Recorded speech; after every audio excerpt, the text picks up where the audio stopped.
I'm Elisa Hayes, 29, and I'm the ghost in my own family. Last Sunday, I was standing on my parents' immaculate patio in Terrytown, Austin. The air was thick with the smell of barbecue and that familiar, stifling tension. My father, Richard, I was holding court at the grill, and my brother, Evan, the investment banker, was bragging to his friends about some new acquisition.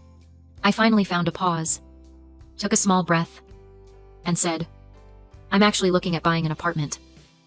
The chatter stopped. My mother, Susan, let out a sharp laugh. "Oh, honey, be realistic," she said, her voice dripping with pity. "You'll never own property like your brother." Evan smirked from across the patio. "She'll be playing on her computer forever." Their words just hung there in the thick Texas heat. Have you ever felt like the invisible one in your own family? The one whose dreams were just a joke to them? Let me know your story down in the comments. I didn't fight them on the patio. I didn't argue. I just held their gaze, a secret burning behind my eyes, because they had no idea who I was. Fast forward 2 months. My phone is blowing up. Frantic, messy calls from Richard, from Susan, from Evan. I don't answer a single one. I just wait. Then, the text from Evan comes through. "Elisa, you have to help us. We're ruined." I looked at the message, my thumb hovering over the screen. Then I texted back 4 words. "Get off my property." How did I get from that patio, their laughter ringing in my ears, to this? To understand. You have to understand the Hayes family. Growing up in our house, you had one of 2 roles. You were either the golden boy, or you were the scapegoat. Evan. Evan was born for his. He was Richard and Susan's mini tycoon. The one who understood real money. I was the quiet one. The ghost. The girl who disappeared into the glow of her laptop when Evan went to Wharton. My father framed his acceptance letter. Literally. He hung it in his study, like a trophy. When I got a full-ride scholarship for computer science to UT. My father just frowned. "Are you sure you don't want to just do marketing, Eliza?" he asked. "It's a little more suitable." It took me years of therapy to finally understand what that was. It wasn't just simple favoritism. It was a system. In a dysfunctional family dynamic, there's often a golden child. This child is chosen to carry all the family's hopes, their dreams of success. They become a walking, talking billboard for the family's worth. That was Evan. But a system like that needs balance. It needs a scapegoat. It needs someone to absorb all the family's anxieties, all their fears of failure, their deep, unspoken discomfort with anything or anyone different. That was me. Evan was their success. I was their anxiety. And for years, I endured it. Every Sunday, the same barbecue, the same thick, smoky air, the same condescending questions. I'd sit there, pushing food around my plate, while Evan held court, talking about his portfolio or his latest acquisition.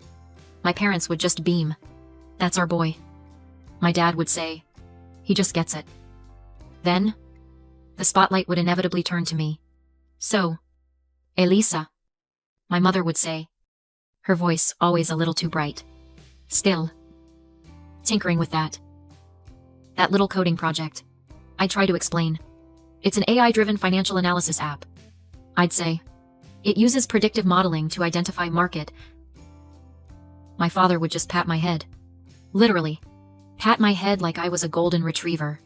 "That's nice, dear. That's nice." And then, right back to Evan. "Now, Evan, tell us again about that hedge fund." My work, my passion, my entire life.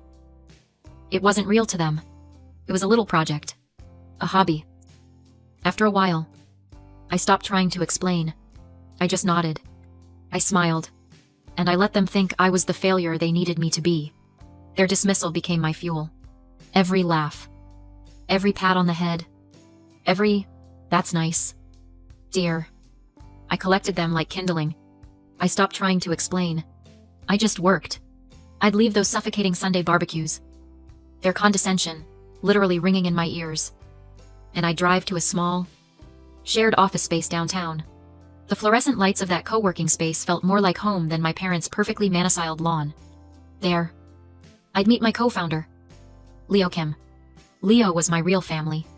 He was a quiet, brilliant CTO who saw the world in lines of code. Just like I did. For 3 solid years, we lived in that office. We coded. We debugged. We pitched. And we drank so much stale coffee, we probably destroyed our stomach lining. We were building Elysian Labs. While my family thought I was playing on my computer, I was whiteboarding predictive algorithms. While Evan was bragging about his Christmas bonus, I was desperately trying to secure our Series A funding. And while they were all laughing at me on that patio, I was just days away from signing a valuation deal that put Elysian Labs at 8 figures. Leo was the only one who knew the truth. He was the only one who knew the numbers. He'd see me walk in on a Sunday night, Mayf tight, still fuming from a family call, and he wouldn't say a word.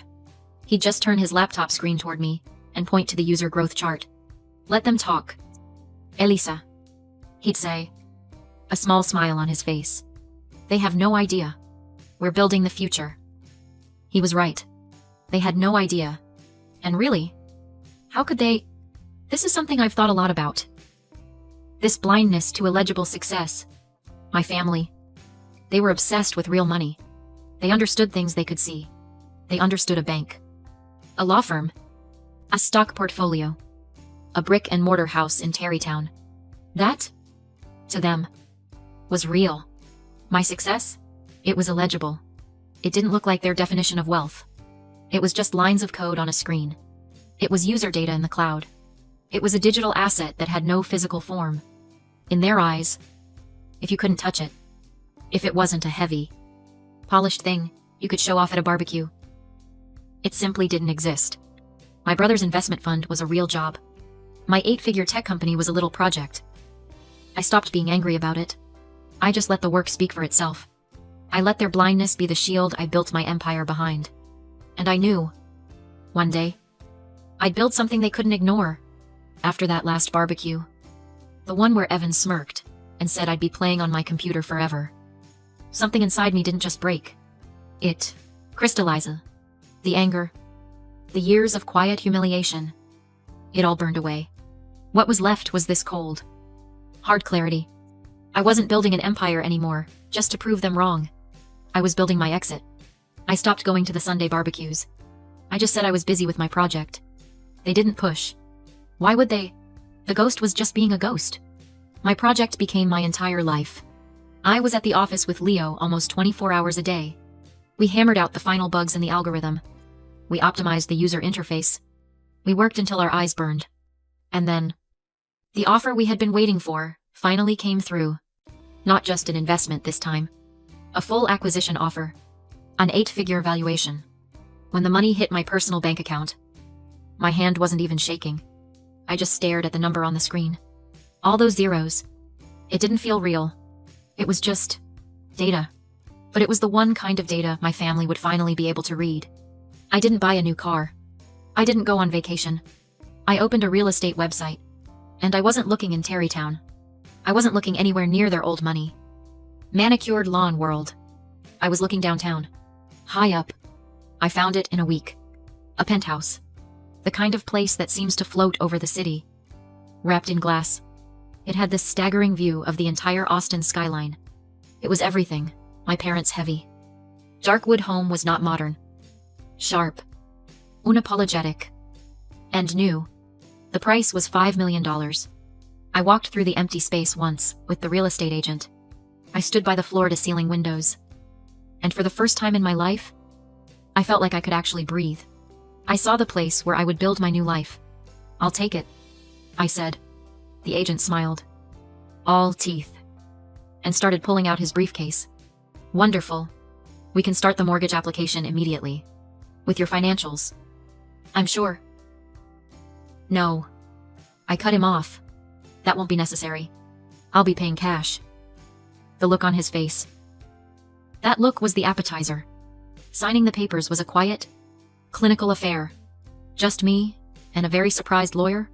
As my pen moved across the dozens of pages, the only thing I could hear was my mother's voice. echoing in my head from that day on the patio. You'll never own property like your brother. I pressed the pen into the paper. You're right. I thought, he'll never own property like this. I held the keys in my hand. They were cold, heavy, and real. They were legible. I didn't tell my family. Not a word. I called Leo. Want to see the new Elysian Labs satellite office? I joked. He walked into the empty living room, looked out at the view of the Capitol building, and just started laughing. A full, deep laugh. Well, Elisa, he said, clapping me on the shoulder. This is one hell of an About Us's page. He was right, but I knew I couldn't just disappear into my new life. That wasn't enough. After a lifetime of being invisible, I needed them to see me. Not for their approval. God. No, not for their apologies. I needed them to finally, with their own eyes, to be forced to see what they had refused to look at for my entire life. I started planning the housewarming. I didn't send a text. I had invitations professionally designed. Thick, cream-colored cardstock. Minimalist. Sharp font. Eliza Hayes invites you to celebrate her new home. I sent one to Leo. I sent them out to my entire tech team. To my investors. To the artists and friends who had been my real family. And then I mailed 3 more. Addressed to Mr. Fiverly, Richard Hayes, Mrs. Susan Hayes, and Mr. Evan Hayes. This wasn't a celebration. It was a reckoning. The night of the party, my penthouse was gleaming. I'd hired a team to fill it with minimalist furniture, abstract art, and so many white orchids, it looked like a tech gala. The Austin skyline glittered outside the glass walls. A perfect, sprawling backdrop. The place was buzzing. Not with my family's old money friends, but with my world. Tech investors, venture capitalists, digital artists, and my real family, my Elysian Labs team. With Leo standing right at the front, raising a glass to me from across the room. I felt solid. For the first time in my life, I was standing in a room that I had built, surrounded by people who actually saw me. Then, my doorman buzzed the intercom. Your family is here. Ms. Hayes. I took a slow, steady breath. Send them up. The elevator doors opened, and the 3 of them stepped out directly into the party. My father, Richard, my mother, Susan, and my brother, Evan. Their reaction was exactly what I had pictured for months. Pure, unadulterated shock. They looked around, their eyes wide, trying to process the scale of the apartment. The 30-foot ceilings, the crowd of strangers, the sheer wealth of the place. My mother, clutching her pearl necklace like a lifeline, found me first. She rushed over, her voice a low, frantic whisper. Elisa, may God, who do you work for? This place is. It's incredible. Is this the CEO of your company? My father was more skeptical. He scanned the room. His eyes narrowed, already judging. Is this your boss's place? Eliza, you shouldn't be throwing a party of this scale here. It's a liability. It's reckless. But Evan was just furious. He'd shown up in his usual, perfectly tailored suit, expecting to be the most important man in the room. And he wasn't. He looked around at the actual billionaires mingling by the bar, and his face just curdled. He walked right up to me. That familiar, cutting smirk already, sliding into place. Nice gig, Elisa, he sneered, his voice low, so only I could hear. Finally landed a big one. Did you? Which tech bro owns this place? Hope you got a good deal. He thought I was a guest. A plus one. He thought the only way I could ever be in a room like this was on the arm of a successful man. I just smiled. I didn't say a word. I let them marinate in it. I let them walk around for an hour, sipping champagne they assumed someone else had paid for. I let them swim in their own wrong assumptions. I even overheard my father explaining to a venture capitalist that his son, Evan, was in real finance, while his daughter dabbled in computers. I let them dig the hole. Then, it was time. I walked over to the glass staircase, picked up a champagne flute, and tapped it gently with a small spoon. The buzzing conversation of the party died down. Everyone turned to look at me. I could see Leo in the front, grinning from ear to ear. I looked out at the crowd. And then I found them, my family, standing together near the window, looking confused and annoyed at the interruption. "Thank you all so much for coming," I said, my voice clear and steady. It didn't even shake. I know this move was sudden, but I wanted to celebrate my new home with all of you. I saw my parents exchange an uneasy glance. Evan was still smirking, waiting for me to introduce my boss. "I've heard a few questions tonight," I continued, "and I just wanted to clear the air before the toasts." I looked right at my mother. "This isn't my boss's penthouse." Her smile wavered. I looked at my father. "It's not a liability." "Dad?" And then I locked my eyes onto my brother. "And it's not my boyfriend's. I didn't land anyone." I let that hang in the air for one long, delicious second. "It's mine. I bought it. $5 million. Paid in full. From my little coding project. Elysian Labs." The room was completely silent. You could have heard an orchid petal drop. Then Leo started clapping.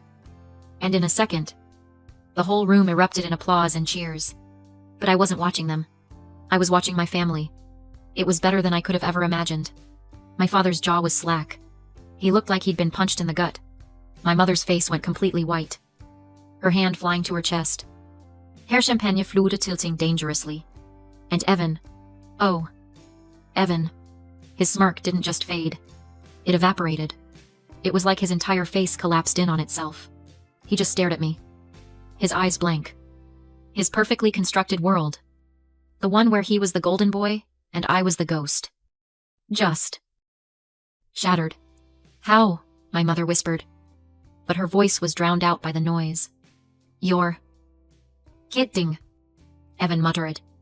To no one. I just stood there. On my staircase. In my home. Surrounded by my people. I raised my glass to them. And for the first time in my life, I wasn't the invisible one. They were. They left the party in a daze. I didn't get a single angry text. No missed calls. No, how could you? Nothing. For 2 whole weeks. There was just silence. It was like I had thrown a rock into a pond. And the ripples were so big, they hadn't even hit the shore yet. I didn't care. I went back to work. Well, not really work. After the acquisition, my main job was consulting. And I was already setting up my new venture with Leo. I was free. I was breathing that penthouse air. Meanwhile, across town, in the world of real money, Evan's life was catching fire. See? My brother's small, traditional investment fund, the one he was always bragging about, the one my parents had also invested heavily in, was built on a very old, very stuffy model. He managed money for other old money Terrytown families. It was stable. It was practical. Until it wasn't. His entire fund, his entire niche, was suddenly, violently, tanking. Clients were calling him furious, pulling their money out in a panic. Why?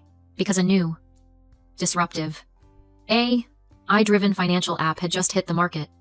An app that used predictive algorithms to automate trades, outperforming his entire boys club fund by a staggering margin. This app was a ghost. They called it. It came from nowhere. And it was faster, smarter, and more ruthless than any human trader. It was a machine. Evan was leveraged to the hilt. He had bet everything on his practical model. And this ghost was bankrupting him. He wasn't just losing his clients. He was losing his own money. He was losing our parents' money. He was in full-blown panic. I heard about it from an old high school acquaintance. "Have you talked to Evan?" She'd texted me. "He's losing his mind. Some new tech app is destroying him." I just looked at the text. I knew. Of course. I knew which app it was. You see, the final, beautiful, the poetic part of the story. The part Evan still hadn't figured out. He never once bothered to look at the name of the AI competitor that was destroying his life. He never bothered to read the About Us page on its website. He never saw the name of the founder and chief architect of the algorithm that was taking him apart, piece by piece. He had no idea that the ghost in the machine that was bankrupting him was me. Elysian Labs wasn't just my little coding project. It was the weapon that was dismantling his entire world. And he was so blinded by his own arrogance, he couldn't even see it. That's when the frantic calls started. The texts, the desperate, pleading voicemails. And then, one rainy Tuesday afternoon, my doorman buzzed.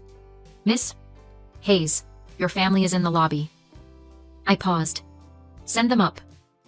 I stood in my marble entryway as the elevator doors opened. The three of them stepped out. But these weren't the same people from the barbecue. They were shadows. My father, Richard. I wouldn't look at me. He just stared at the gray, polished floor. My mother, Susan, was visibly trembling, her hands twisting the strap of her purse. And Evan, the golden boy. He just looked broken. His tailored suit was wrinkled. His hair was a mess.